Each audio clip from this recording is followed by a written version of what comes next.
Vous bénisse abondamment. Nous sommes très ravis, très contents que vous puissiez nous recevoir dans vos maisons. Laisse que le Dieu que nous servons puisse vous bénir.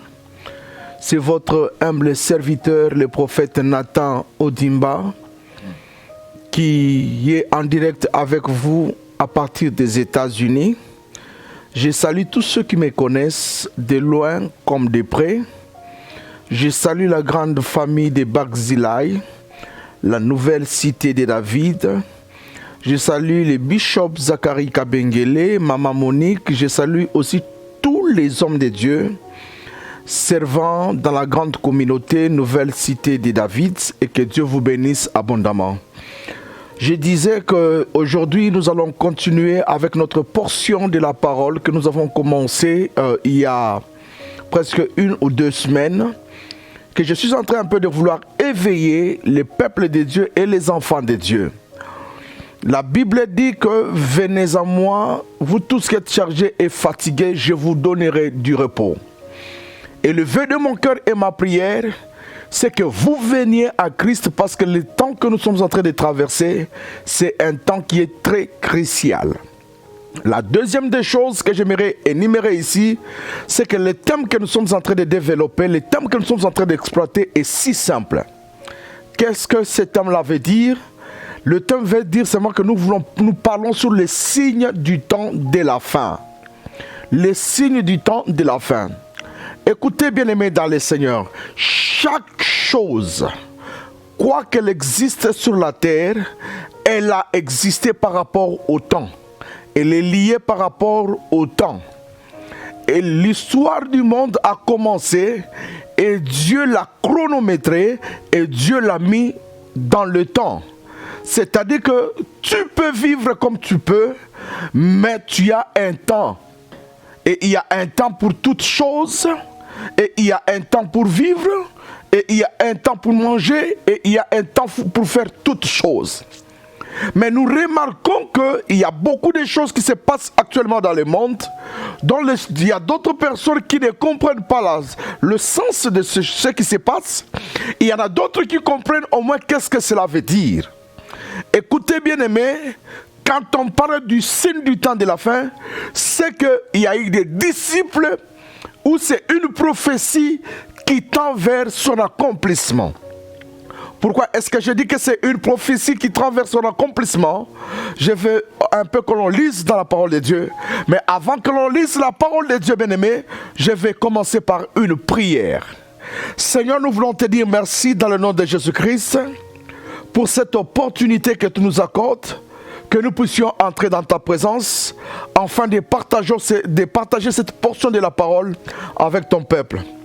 Le vœu de mon cœur et ma prière, que tu sois Dieu dans cette parole, que tu sois Dieu pendant ce moment, afin que ce que nous allons partager puisse te rendre gloire. La Bible dit que le jour de la Pentecôte, le Saint-Esprit est descendu et tous étaient remplis par ton esprit.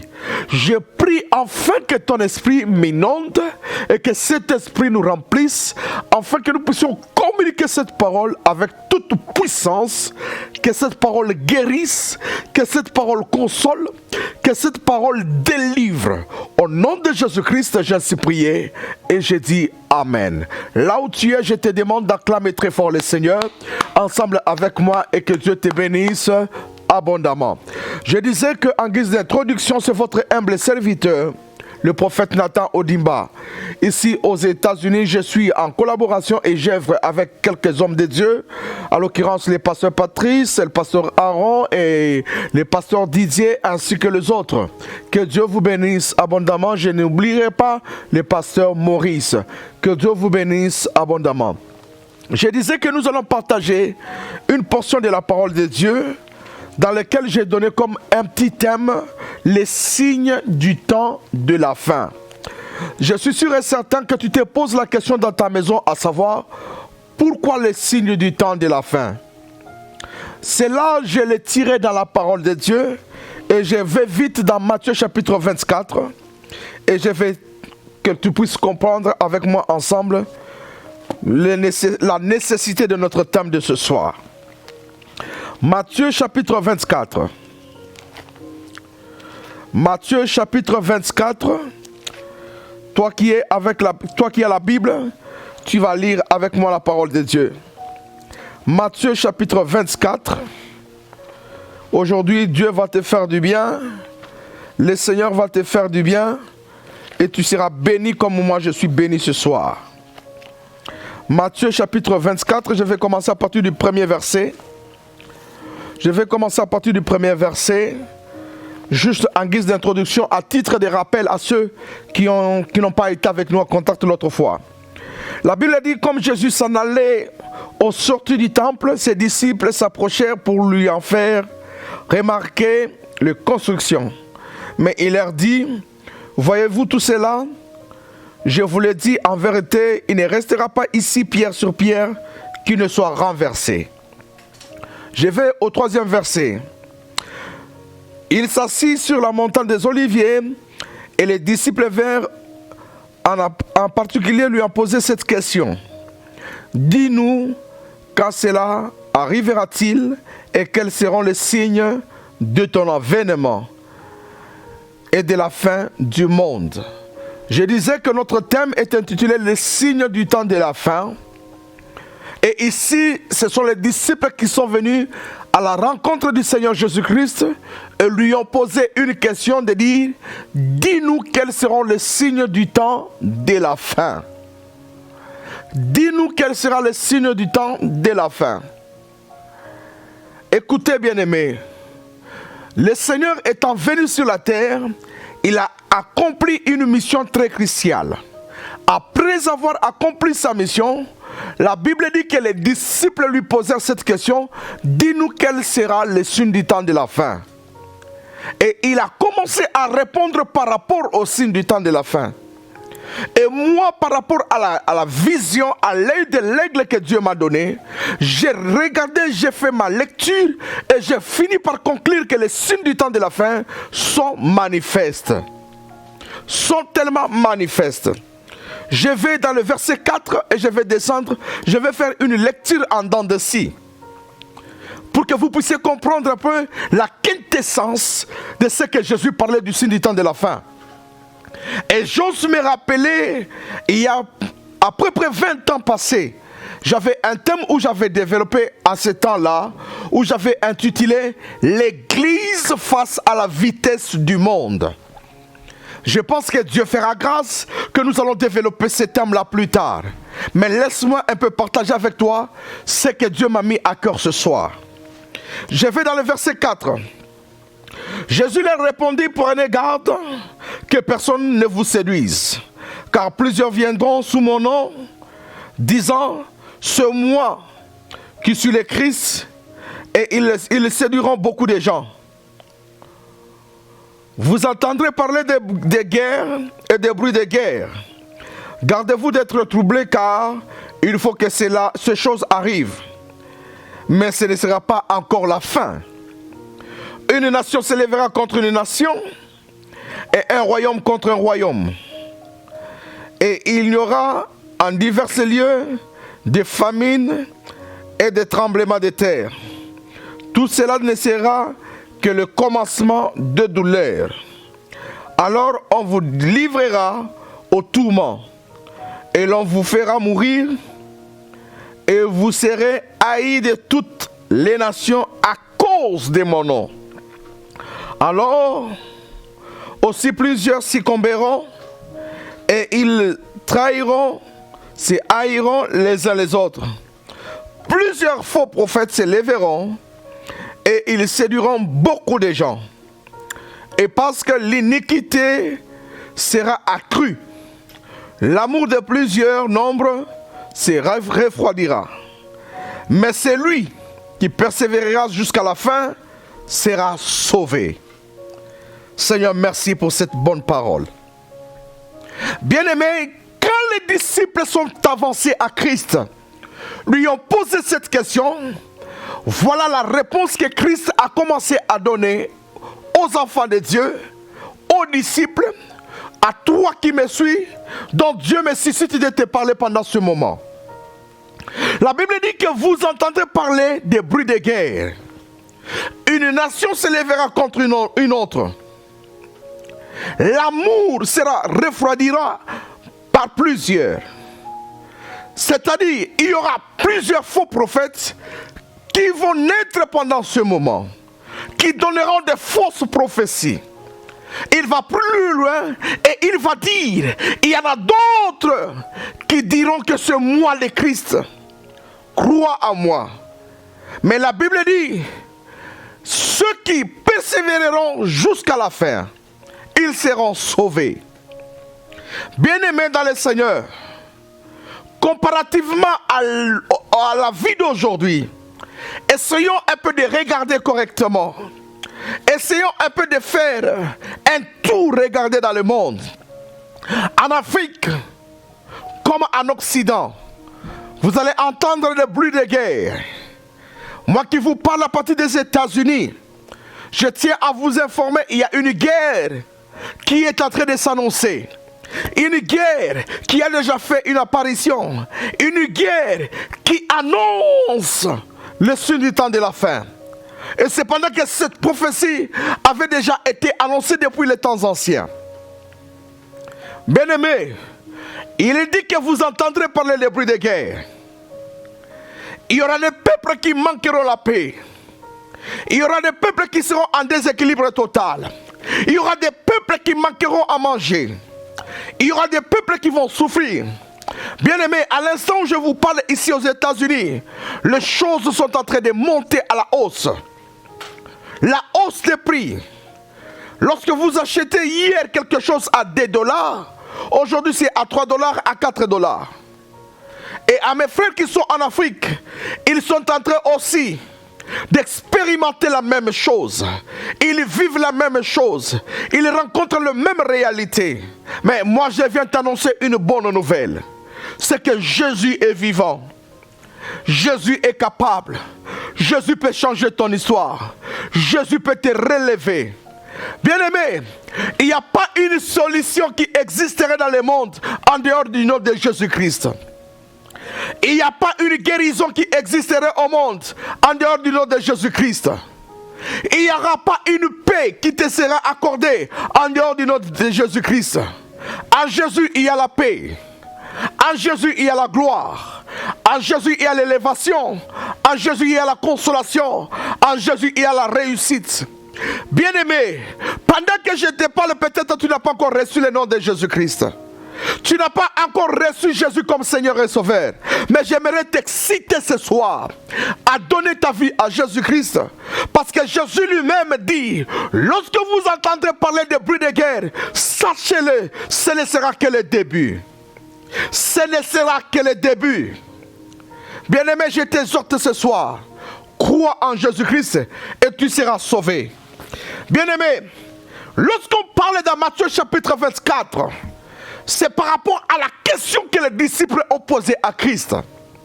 Et Christ a commencé à leur raconter, expliquer la réalité. Bien-aimé, il va plus loin. Il dit qu'un fils se rencontre son père. Une fille se rencontre sa mère. La méchanceté va s'accroître. La haine va monter. La désolation va monter. Le viol va s'accroître. Le mensonge va s'accroître. Et toutes ces choses-là annoncera que le signe du temps de la fin. Annoncera que le signe du temps de la fin. Lorsque vous lisez la Bible dans le livre de Matthieu chapitre 11, le verset 28, la Bible dit, toi, vous tous qui êtes chargés et fatigués, venez à moi et je vous donnerai du repos. Bien-aimé, je sais que tu es dans un tourment. Tu es fatigué par rapport à toi-même. Viens à Christ, il te donnera la paix, le repos. Apocalypse chapitre 3, le verset 11. Il dit, je viens bientôt, retiens ce que tu as. Que personne ne te l'arrache. Ce soir, je suis venu apporter une couronne dans la vie de quelqu'un. Et la Bible dit, garde ta couronne correctement. Que personne ne te l'arrache. Car je viens bientôt. Écoute bien aimé, ce n'est pas important que tu mènes la vie que tu es en train de mener. Ce n'est plus important que tu demeures dans l'ivrognerie. Ce n'est plus important que tu demeures impudique. Ce n'est plus important que tu demeures méchante. Mais ce qui est plus important, c'est de donner sa vie à Jésus-Christ. C'est de donner sa vie à Jésus-Christ. Écoute-moi bien aimé. Lorsque tu vas dans le livre des Psaumes, chapitre 107, le verset 29, la Bible dit que Jésus arrêta la tempête. Il est le seul qui peut arrêter la tempête. Il est le seul qui peut arrêter la guerre. Il est le seul qui peut arrêter les tourments dans la vie de quelqu'un. Lorsque tu donnes ta vie à Christ, il est le seul qui peut tout. Lorsque tu donnes la vie à Christ, il est le seul qui a toutes les capacités. Bien-aimé, je vais lire avec toi Matthieu chapitre 28 à partir du verset 24. Tu vas comprendre qu'est-ce que Matthieu chapitre 8 à partir du verset 24. J'aimerais partager quelque chose qui va te faire du bien ce soir. Donne ta vie à Christ. Donne ta vie à Christ. Il n'est plus important que tu passes ton temps sans Christ. Le moment où nous passons, c'est un moment très cristal, un moment très capital. Donne ta vie à Christ. Bien-aimé, je suis dans Matthieu chapitre 8. Je lis à partir du verset 23. Je descendrai à 24, à 25, à 26 et à 27. Mais je pense que je vais me limiter quelque part pour te lucider ce verset, qu'est-ce qu'elle veut dire. Bien-aimé, la Bible dit, il monta dans la barque et ses disciples le suivirent. Et voici, il s'éleva sur la mer une si grande tempête que la barque était couverte par le flot. Et lui, il dormait. Les disciples s'étant approchés, le réveillèrent et dirent, Seigneur, sauve-nous, nous périssons. Il leur dit, pourquoi avez-vous peur, gens de peu de foi? Alors il s'éleva, menaçant le vent et la mer, et il y eut un grand calme. Ces hommes furent saisis d'un étonnement, et l'un d'eux dit, quel est celui-ci, disait-il, à qui obéissent même le vent et la mer? Bien-aimé dans le Seigneur, j'aimerais te dire une chose qui est plus que vraie. Je vais te révolter dans ta foi. Je vais te dire que le seul qui peut arrêter et calmer la tempête, ce n'est que Jésus-Christ. La Bible dit qu'un bon jour, le Seigneur monta la barque et les disciples le suivirent. Le Seigneur dit, traversons la mer. Et pendant qu'ils étaient en train de ramer la barque, le Seigneur s'endormit. La Bible dit, la tempête s'éleva sur la mer. Et quand cette tempête s'éleva, la deuxième des choses, c'est que le flot couvra même la barque. Les disciples ont regardé. Ils ont conclu par dire, ici nous allons périr, ici nous allons mourir. Parce que la dimension de la force de la tempête, personne ne pouvait résister. Voir le flot d'eau, comment est-ce qu'elle montait, personne ne pouvait résister. Peut-être pendant que je te parle, il y a une tempête qui s'est déjà levée dans ta vie. Il y a un flot qui s'est déjà levé dans ta vie. Et cette tempête est en train d'agiter ta vie à telle enseigne que tu ne peux pas résister. Et quand le flot se lève, elle a tendance à te couvrir, à t'engloutir. Il y a quelqu'un qui est malade et cette maladie est en train de le pousser vers la mort. Il y a quelqu'un qui est en train de connaître les troubles sérieux semblable à cette tempête. Tu regardes à gauche, tu regardes à droite, tu regardes devant comme en arrière, il n'y a personne qui peut te secourir. Mais laisse-moi te dire ce soir, tu n'as regardé qu'à gauche, à droite, devant comme derrière, tu n'as pas vu quelqu'un. Mais laisse-moi te dire qu'au ciel, il y a quelqu'un qui peut te secourir. Au ciel, il y a quelqu'un qui est prêt pour toi.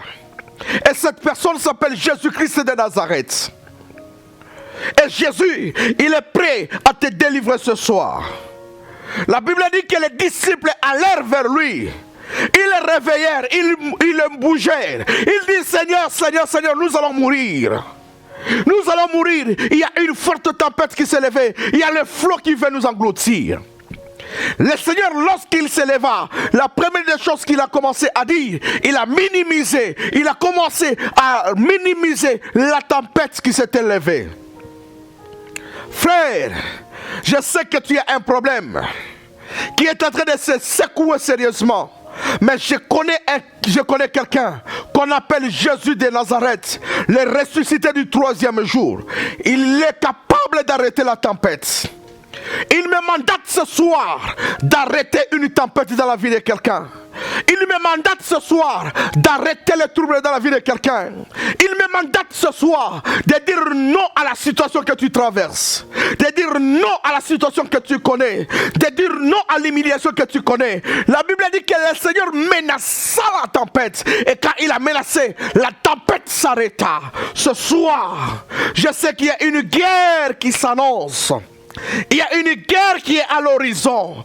Mais au nom de Jésus-Christ, j'arrête la guerre. Au nom de Jésus-Christ, j'arrête ce trouble. Au nom de Jésus-Christ, j'impose la paix au monde. Au nom de Jésus-Christ, toi qui es malade, reçois ta guérison. Au nom de Jésus-Christ, toi qui es en prison, je brise les portes de la prison et sors maintenant au nom de Jésus-Christ. Celui qui s'attache à Christ, il n'est jamais déçu. Celui qui se confie à Christ, il n'est jamais déçu. Il n'est jamais abandonné. Écoutez, la Bible dit dans le livre des psaumes, il n'y a que Jésus qui peut arrêter la tempête. Dans le livre des psaumes, chapitre 107 et le verset 29, il dit qu'il est le seul qui peut arrêter la tempête. Ce soir, que la tempête qui trouble ta vie soit arrêtée au nom de Jésus-Christ. Bien-aimé, laisse que le Dieu de mon appel arrête la tempête dans ta vie. Seigneur, j'ai prié pour mon frère. Seigneur, j'ai prié pour ma soeur. Que la tempête s'arrête. Que la maladie s'arrête. Que les guerres que nous attendons dans le monde s'arrêtent. J'ai prié pour mon pays, la République démocratique du Congo. Seigneur, arrête la guerre. Arrête le trouble. Arrête le tourment. Impose la paix. Impose la paix. Impose l'amour. Au nom de Jésus-Christ. Au nom de Jésus-Christ. Au nom de Jésus-Christ. Au nom de Jésus-Christ. Tendre Père, je crois à ta parole. Je crois à ta parole qui est capable de guérir les malades. Qui est capable de changer de situation. Au nom puissant de Jésus-Christ. Père, que ton nom soit à jamais béni. Dans le nom de Jésus, j'ai ainsi prié. Et je dis Amen. C'était votre humble serviteur, le prophète Nathan Odimba, en direct des États-Unis. Je salue ma grande famille. Je salue ma mère. Je salue ma tante. Je salue tous ceux qui me connaissent, de loin comme de près. Laisse que le Dieu de mon appel, le Dieu de mon ministère, vous bénisse au nom de Jésus-Christ. Nous avons aussi prié et nous disons Amen.